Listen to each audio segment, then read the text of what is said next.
abantu ku social media kuno mu 15 mu 20 mu meka mwenna mulabye ne participating ne muwe ebirowoozo byonna. Bannange njagala okubategeeza nti ekigendererwa kyange kyakuzuukusa abantu tukole. Ekigendererwa kyange kyakuzuukusa abantu tukole. Ekigendererwa kyange kyakugamba gwe alina garage mu Ndeeba oba workshop Katwe, abajja ebitanda, asuubula ettake, akola alima ennyaanya. Bannange tukole nga tetwebalira. Sigambye nti kukola paka kuwulirawo byoba kufa. Ebyo bye bagenda njogerayo gye bagenzi babaleetera yakubatta bwongo. Yakubatta bwongo. Bannange obwavu buluma. Sibuwulirangako nnyo naye nze mbutya.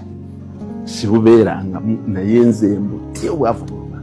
Kubanga nina abagagga bendabye nga ssente zibaweddeko. Nina abaana boolaba kuba nkozesa abaana n'omulaba embeera gy'ajjiddemu. Nina abaana bendabye nga batandika okukola.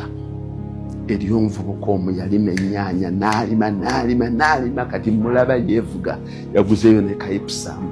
Ndaba obulamu engeri gye bukyukako omuntu ng'afunye ssente.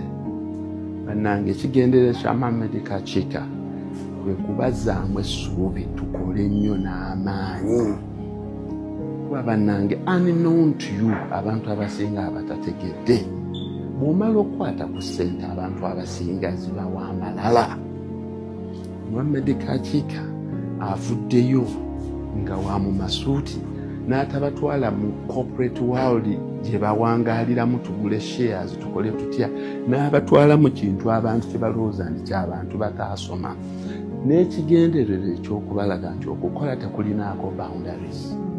Nze nina deals nnyingi nnyo ze naalibadde nkola.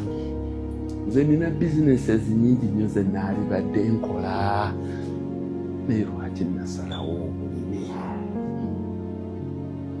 Nakyogerako lumu nti okwo kuba kulabikirwa kwa Mukama Katonda, osanga ekyo kye yandabikiramu.